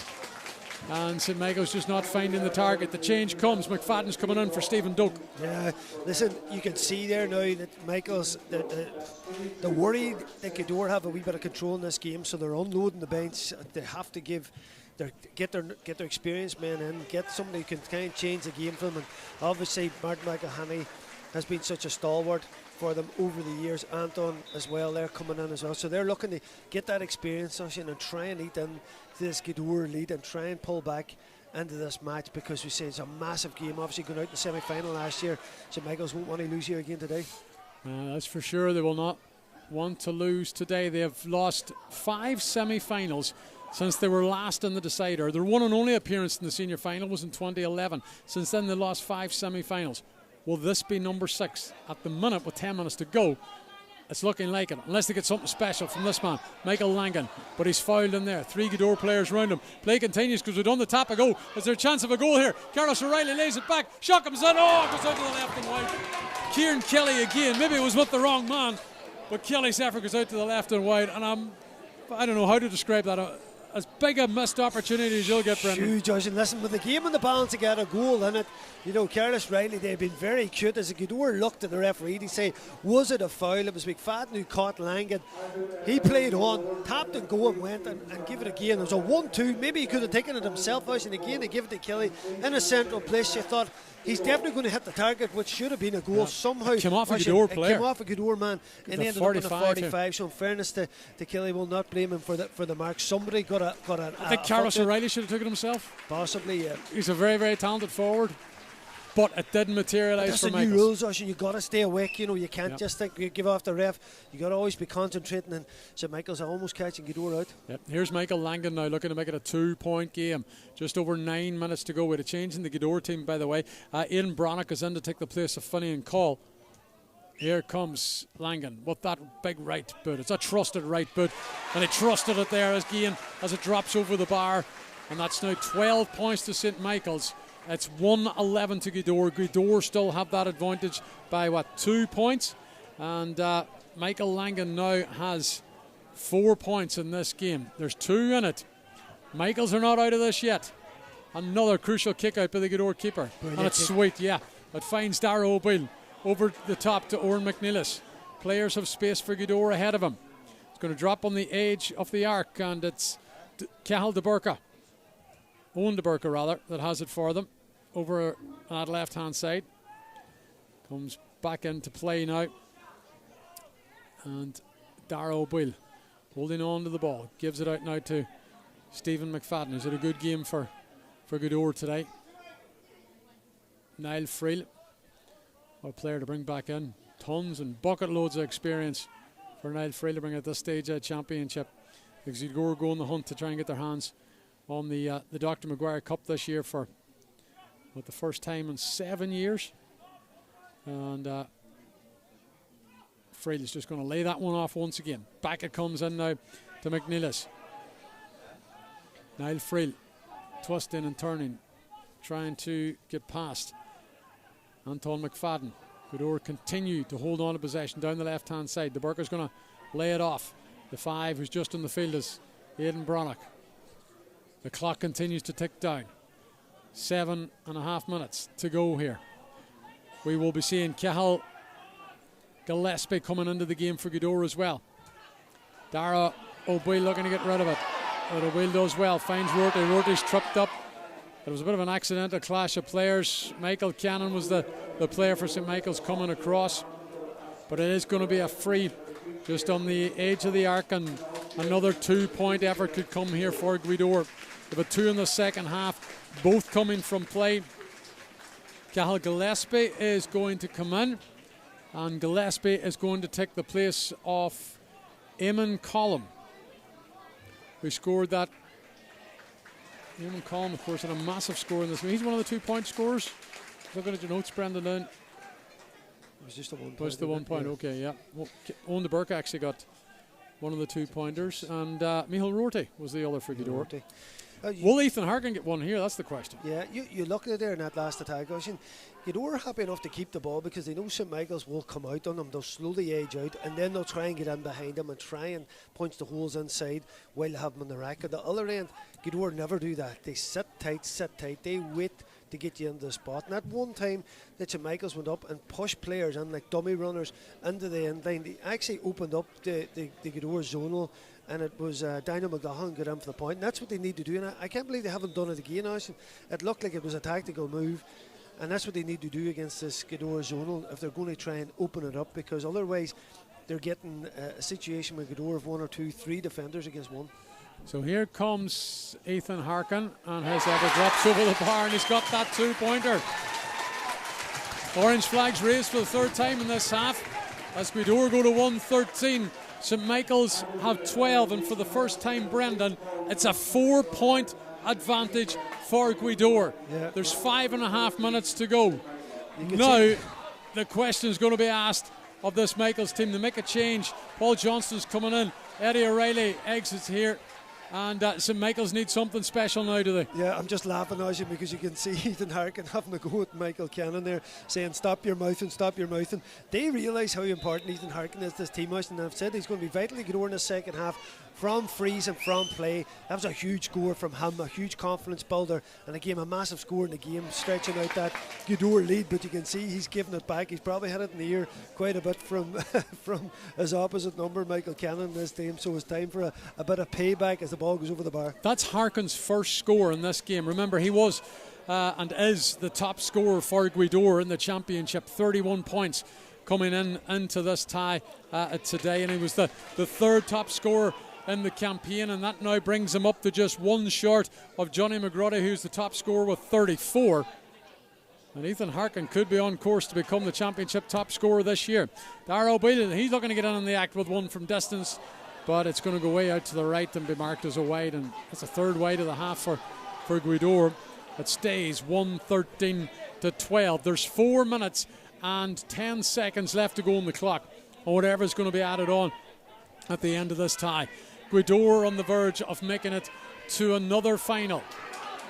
They have a 4-point advantage. The ball's played out to Michael Cannon. It's not good enough because Gaoth have it, and there's it's the cornerback, Neeson McGillivray. Mark Dorian is going to bring the ball up. The Gaoth players are incensed for a challenge on the cornerback of Gaoth. The free was blown, I thought, for Gaoth, but anyway, it was blown for Michaels, and then the ball was held up. Mark Dorian brought it forward. The Gaoth management are out of their area, off their seats down there. But in the meantime, play continues. The ball over on the right-hand side as Michaels look for a score. Anton McFadden's going to stick it into Martin McElhenney. The old boys of St. Michael's looking to bring their team on. Michael Cannon looking for a score, and Michael Cannon's effort goes out to the left and wide. And that's disappointed from a Michael's point of view, and that would have brought them back to just a goal separating the sides with 3 to go. It stays at 4, Brendan. Yeah, listen, Usher, you can't miss opportunities like that and think you're going to be in a county final. You know, listen, that's a straightforward kick for a senior player here in the club championship, and like a terrible miss for them. Just at a point where you say they got to get back within striking distance to put pressure on Gaoth, you know, and with 4 up. Gaoth certainly have that cushion. Colin McFadden has it now. Michaels on the charge forward once again. Gaoth have numbers back. There's a breach here as well for St. Michael's, and I think the linesman might be letting the referee know. Up comes Mark Dorian. It's going to be brought way up the field, and St. Michael's are caught for a breach. Not what you want. Punches thrown down here. Not what you want at the end of this game. And now both sets of players just gone in. Yeah. Rhodey and McElhenney exchange a few blows there. And if someone's seen that, they could be both in trouble. They're walking away now. I don't know, was the linesman watching it, but definitely there was a few blows thrown there. But you know, as in between that miss there, just with Michael Cannon, and then that breach, I mean, what a time for both of those things to happen. And now the game's fallen just the way Gaoth would want it now. It's fallen into a bit of disarray. They've got the advantage, and the clock's ticking. The clock is ticking. We've got under 2 minutes to go, but there is going to be time added on at the end of the game. But Michaels need to steady their ship here. But the ship is going to be rocking after this, because Gaoth have an opportunity now to open up a 5-point advantage as the clock ticks down. And Neil McGee's going to come in as well for Gaoth. He'll steady a ship so he will. He can steady up a hard defence, there's no doubt about that. No better, man. Ethan Harkin's now got 3 today, and that now means that he is the joint top scorer in the Michael Murphy Sports and Leisure Donegal Senior Football Championship with 34 points. But more importantly today, it puts his side 5 points to the good as the experienced Neil McGee comes into the game to take his place for Gaoth. Yeah, him and McElhenney are locking up, their former 2 county men. Then he's the time they've soldiered together, but he's on, as you said, he came on the last night as well, and I think just from that whole Gaoth team and just the aura that Neil McGee would bring, brilliant to have him on the pitch, because you know he'll do the right thing in these closing moments. Gaoth, as they look for the ball, it spills. That's going to be picked up by a man in red, is it? Michael McGinley has it. needs to release the ball. Liam Paul Ferry's got a couple of runners out to his left ahead of him. One of those is the cornerback Hunter. Hunter now is going to feed it to McElhinney. McElhinney's going to give it inside. Carlos O'Reilly pops it out to the channel. Michael Cannon picks it up now for St. Michael's. Just under 30 seconds to go. Michael Langan gives it back to Michael Cannon. He thought about having a go. He thought to give it back to Michael Langan. Langan wasn't there. He continued his run. Guidor have it back, but they're making a hash of trying to get the ball out of their own defence. Mark Dorian's watching things very closely. The ball is on the ground. Players go to the deck. It spills out to the left-hand side and it's picked up by Micheál Rorty. Rorty's got space ahead of him. Into the St. Michael's half he goes. On the Oral Leisure Centre up the ground. Steps on to the 45. He's continued his run. Challenge comes in there by Colin McFadden and it's going to be a free just about 40 metres out rather. And there's going to be 5 minutes added on at the end here. We've already started the opening seconds off that 5. But I'm sure Micheál Rorty will take his time. The Guidor players will take their time with this free over on the far side of the pitch. Yeah, that breach was massive, and of course the chance was just before it, so it should have been really a goal in it if they had put that over the bar and not given away the breach. And with 5 minutes to go, Oisín, you still think they could have conjured up something. But Guidor are certainly looking dangerous on the break. They're looking the better side at the moment, and certainly here you have Harkin now with basically a free shot way out on the left hand side here, because the fact that they've gone so far ahead now, Oisín, it's going to be so difficult for St. Michael's to come back, even with the 5 minutes still to play. Okay, this kick to come from Ethan Harkin. This kick would put Ethan Harkin 2 points clear at the top of the scoring charts in the Michael Murphy Sports and Leisure Championship. We wait to see what Harkin can do in the closing minutes. We've already played one of the 5 added on. Harkin's effort's not going to go over the bar, is it? Oh, it comes off the crossbar after somebody got a hand to it. Or McNeilis gets his first of the day. The veteran for Guidor pops it over the bar. And now 1:15 to 12. It's a 6-point game. 2 goals in 3 minutes is what's going to be required from Michaels if they're going to level up this game. Yeah, Darrell Breland was fisted that ball off the crossbar. It's almost a brilliant goal. And again, that ball dropping short accidentally, as we see time and time again, is such a dangerous play. But St. Michael's chasing after the ball that time. They almost got a turnover, and that's something neither team has really done in this match until St. Michael's were desperate. See the pressure they can put on if they go after the ball. And sometimes you think, is that a better tactic to play, at least at different stages in the game? Not waiting until it's desperate. Maybe go and chase the ball sometimes, because both teams have pretty much backed off each other side today when they've conceded possession. So Oisín Langan now pumps it forward into Carlos O'Reilly. We've still got under 3 to go here. Anton McFadden gives it to Michael Langan. Langan now to Martin McElhinney. Here comes McElhinney running into traffic, gives it to Daniel McLaughlin. McLaughlin's challenged by Dara O'Boyle, and there's going to be a card coming out here, is there, by Mark Dorian for Dara O'Boyle for that challenge on McLaughlin. But it will be a free to the Michaels men, dead straight in front of the post, just on the edge of the D as they look to reduce this deficit. However, the way play's going at the moment here, St. Michael's were in the final in 2011. Since then, they lost 5 semi-finals, 14, 15, 17, 21 and 24. And bar major miracle here now in the closing 2 minutes, it looks like they're going to lose their 6th in the last 11 years. They just can't seem to get over the line in the last 4, and they were very, very much in the hunt in this tie, but Guidor got massive scores in the second half. Their goal just before the break from Donal McGillibreja was huge, but the 2 pointers in the latter half from Owen De Burka, Micheál Rorty and Ethan Harkin were key to their advantage that they have. And it stays at 6 because Michael Langan's missed that. And that's probably going to bring in an end to any sort of whatever hope there was, Brendan, because I don't think there was much, but if there was any sort of inkling of a hope, it was resting on that kick there from Michael Langan, and it didn't materialise. And we've got over a minute to go, and Guidor on the verge of returning to the final. Yeah, the last 10 minutes has been terrible for St. Michael's. Everything's gone wrong for the Miche, and you think back possibly, that goal opportunity that Cian Kelly had that time as well.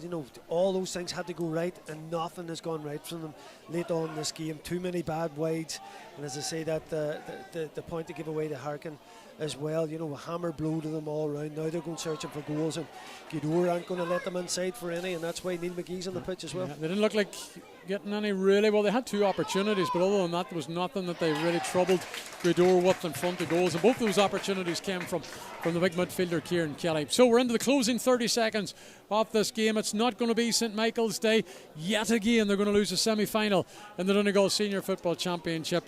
But Gaoth are on the march back to the decider here in just over 2 weeks' time at the O'Donnell Park in Letterkenny, where once again they will battle for the Dr. Maguire Cup. They have a controllable 6-point advantage in the dying seconds. Owen McNeilis with a brilliant fetch in the middle of the park. It goes out to the right-hand channel and he feeds it to Dara O'Boyle. O'Boyle now over the 45. Gives it to Niall Friel. The returning Niall Friel. Is there a score in him? This one's going to split the post. And Gaoth are going to win this one by 7. Niall Friel back to help his side reach the decider. Yeah, nice score from great lad Niall Friel. There's one thing about him, Ash, and he knows where the posts are. No doubt he was going to put that over the bar. You see, he's very cultured, right foot. And again, talking about all the people and players that are missing from Gaoth, that's a vital wee man to have back there. Great attacking half back, great servant to the club. They lead by 7. It's 1-16 to 12. We're into the closing seconds. We're at the discretion of Mark Dorian now because we've played the 5 minutes on at the end of the game. Colin McFadden continues to hold on to the ball for St. Michael's, hanging on to any sort of hope. There's going to be a free here to St. Michael's, and Mark Dorian's going to let them take this free. Tap and go here by Carlos O'Reilly across the face of goal. It's going to go out for a wide, and we await the full-time whistle to come yet again from Mark Dorian. So Brendan Devaney, as we hit the closing stages, and we're just seconds away from the full-time whistle. How would you rate this performance by Gaoth today? Yeah, listen, it was just what I was expecting it to go. You know, very measured, very controlled, very well coached defensively and on the ball. You know, and they just wait for the right opportunities. They have power, they have pace, they have all the ingredients of a top team. And listen, St. Michael's, in those moments, listen, when you're clutching at it there was a few moments, and you mentioned them, a couple of goal opportunities, particularly the 2 from Kieran Kelly. Either of them goes in, it might have been a small bit closer, but you always felt that Gaoth was the better side. Actually looking much more dangerous going forward. You know, they were getting one-on-one battles in there, which they were able to get profit from and get away from the opposite doubles and create opportunities at the other end of the pitch. The Gaoth defence was locked tight. They always had 2 or 3 men against St. Michael's forward.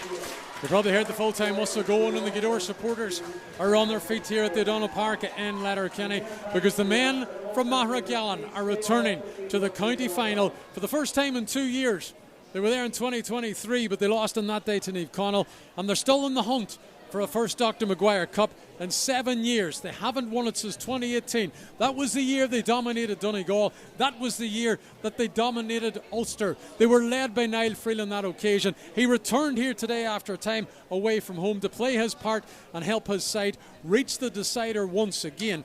But you have to say that goal towards the end of the second half, Brendan, which levelled up the game. Yes. When you look back, that was probably the biggest score of the tie, because it sucked Gaoth right back into it, so it did. And then as the second half developed, they got the big 2-pointers, so they did. They were able to knock them over with Owen Dobhar. We also had Micheál Rorty and Ethan Harkin stepping up with a 2-pointer as well. And those were 3 major scores at crucial times of the game. That really was the foundation of what was this 116 to 13.1. Yeah. The goal was absolutely massive, and you know, you talk about composure inside. That moment of composure was the difference in that first half between the 2 teams. But in that last quarter of the match, it was 111 to 11, so Gaoth actually outscored St. Michael's 6-1 in that last quarter. And when you're going to come good, you're going to come good at the finish. And I think there's something about the experience and the amount of talent in this Gaoth team. You could see when it came to game management and winning the match, to me it never looked like out of doubt. And even though we've talked about the goal opportunities, particularly the 2 from Kelly, and I always felt that the Gaoth were that bit a step ahead. They're that bit more dangerous going forward, and they're that bit better organised in their defence. So to me it was a very controlled performance from Gaoth. They'll take a lot of beating in the final. Yeah, I'm just looking down at their squad, and when you think about it, players who have played their part already in this campaign that didn't feature today. Big Peter McGee in the middle of the park. Cathal Rua O'Gallagher didn't play today.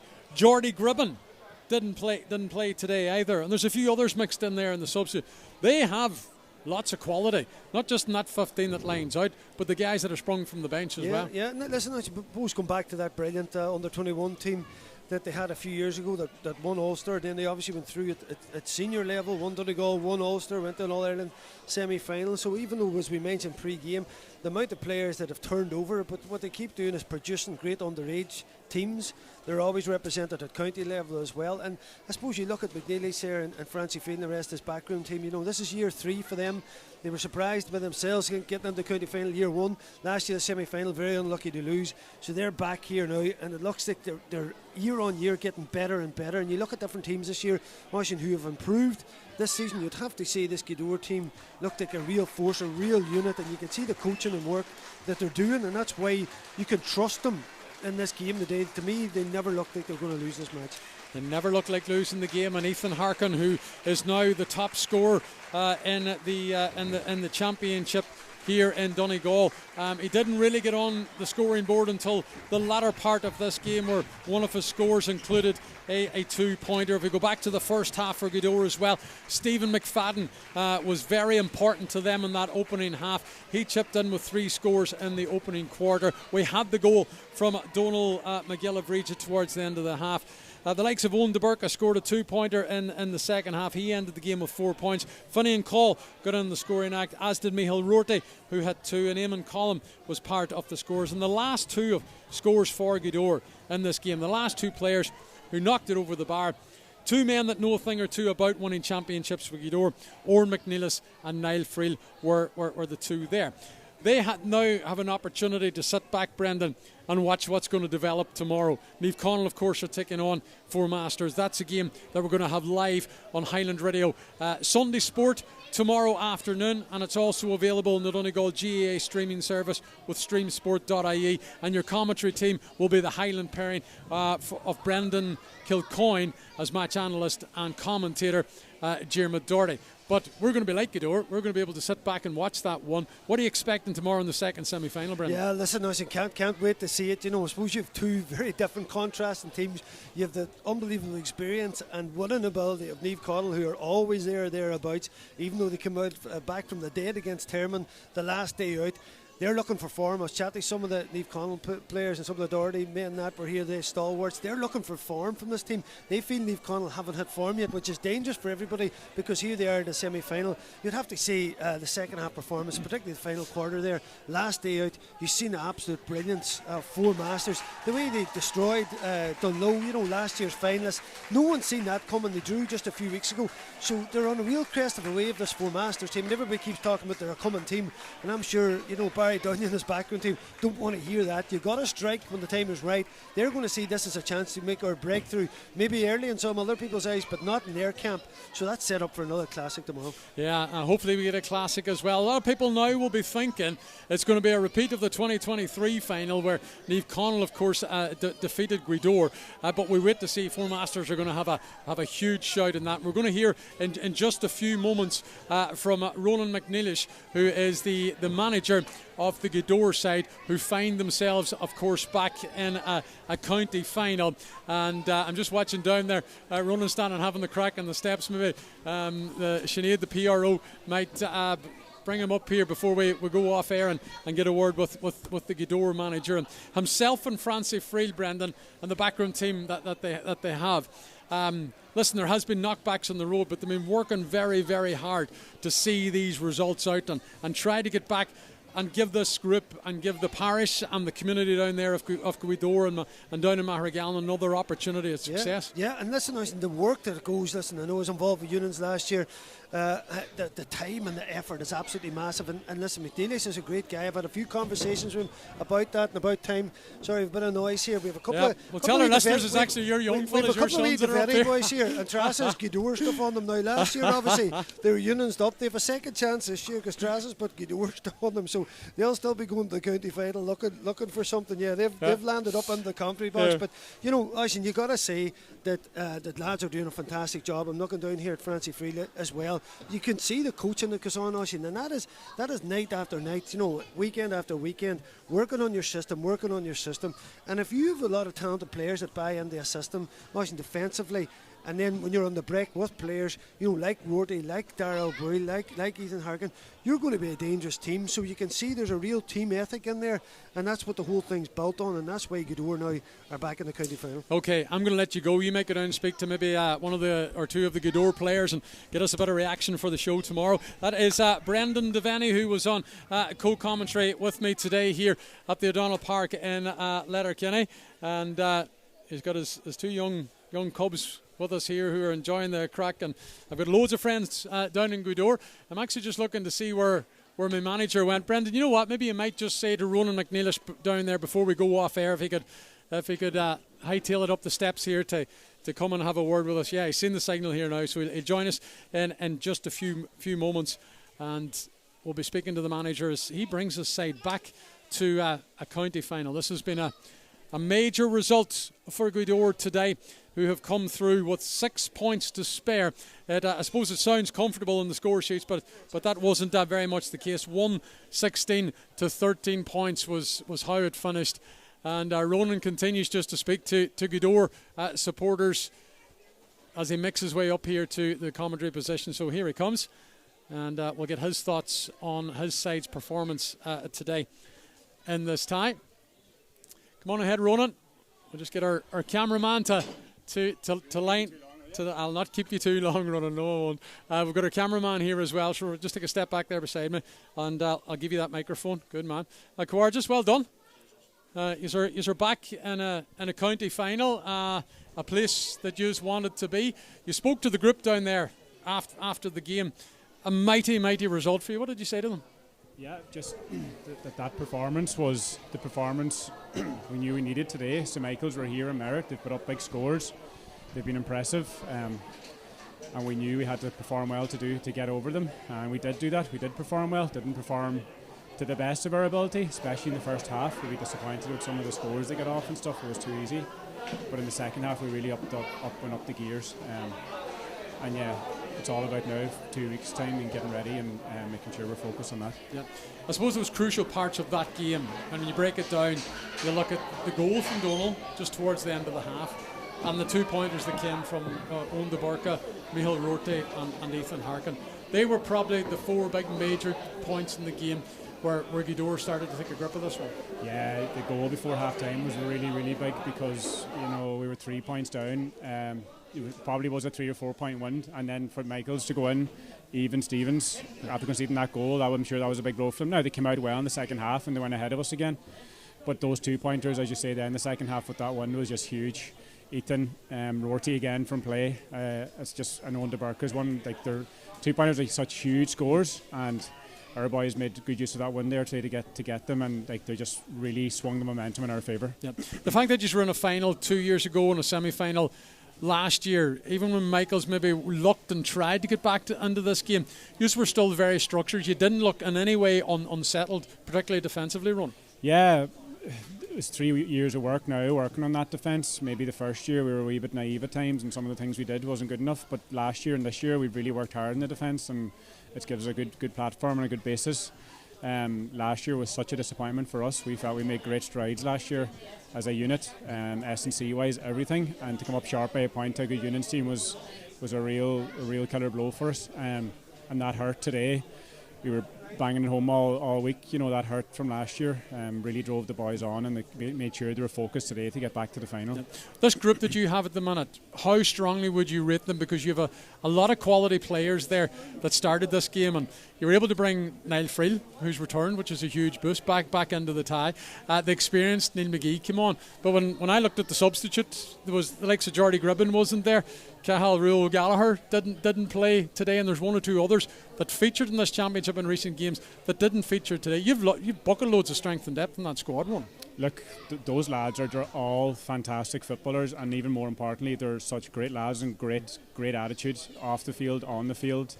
Everything we ask of them, they do it. They're absolutely brilliant. Some days you need to use Cathal Rua, other days you might need to use Neil McGee. It just depends on the day. And they all take it on the chin, and they're like, whatever has to be done for the good of the team, we'll do it, because they understand every single man in the panel has put in an effort. It's not just the starting players, they've all put in a huge effort. and they're such great lads, and to have that strength and depth really is important. And also, I suppose we had no real major injuries so far in the championship, so that helped too.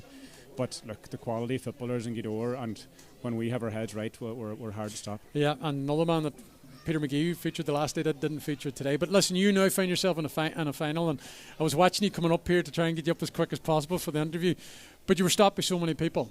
What does this mean to the people from the Mahara Gallen, from the Gaoth parish down there?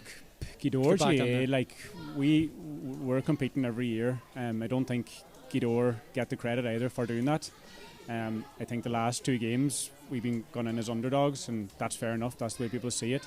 But we're Gaoth at the end of the day, the second most successful club in the county, and every player that puts on that jersey deserves to wear that jersey. And when they play a championship, they know they have to go up a different level. Championship football for Gaoth, so it's huge for us to be back in the final. We were there 2 years ago. Maybe it came too soon for us. We didn't perform on the day, but we'll perform this time. Okay, well listen, the best of luck with your preparations, and I'm sure we'll be talking to you now in the next couple of days in the press night again. Cheers, very well done, congratulations. Cheers. That's Ronan McNeilis, who is the manager of Gaoth, who just leaves us here in the press area, and he'll be going down to a jubilant dressing room, that is no doubt, because the men from Mahara Gallen are back in the final as they hunt down the Dr. Maguire Cup for the first time since 2018. Many thanks to our listeners for this extended Highland Radio Saturday Sport today. Hope you enjoyed our coverage of this game, and hope you enjoyed the coverage on the Donegal GA streaming service in association with streamsport.ie as well. But the weekend's not finished, because we'll have more coverage from the semi-finals. There's another big one to come, and that happens tomorrow right back here at the O'Donnell Park in Letterkenny. 4 o'clock is the throw-in. Who will Gaoth be meeting in the decider? Will it be Naomh Connell? Will it be Four Masters? From us here in Letterkenny, have a very good evening. Picks it up once again now for the man from the bridge. Stangen's going to go again outside the 45. This time he's found the target. Looking up to see what the opportunities are. Continues his run forward. Gives it to Colin McFadden. There's a bit of space here for Colin McFadden, and he's got another 2-pointer. Should have put it over the bar. Good run here by Stephen McFadden. McFadden up as far as the 13. Here's the first score. It has come eventually. Also, it was Colin McFadden. Gives it to McFadden now, who's charging forward. There has to be a chance of another score here. Over the bar, Colin McFadden. He's got 3 in this once again. Stephen McFadden, the man who scored the only point so far for Gaoth. Will this be the second? Oh, and drops over the bar. Point of the encounter. If he drops this over the bar, it will be a 4-point advantage. Langan's effort goes over the bar. Michaels to get onto that right boot outside the D, kicks it high. And Stephen McFadden's effort drops over the bar.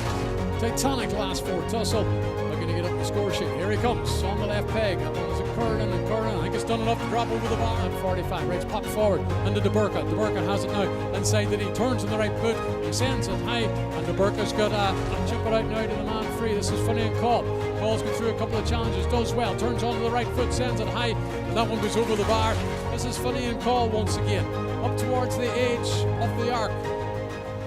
Gives it to McNeilis. Will McNeilis have a go? He gives it to Dara O'Beal, looking to get turned. O'Beal pops it over the top. Here's Donald McGillivray. Is there a chance for the Gaoth man? Into the back of the net it goes. Very crowded in there inside the depot. It's going to come to Daniel McLaughlin on the left foot. Daniel McLaughlin looking for the opening score of the half, and it's dropped over the bar.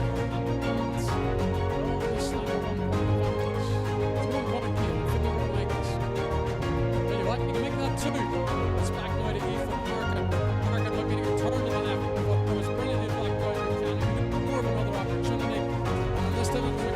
McNeilis now is going to come across McFadden. Is there a goal? Across the face of goal, on into the back of the net.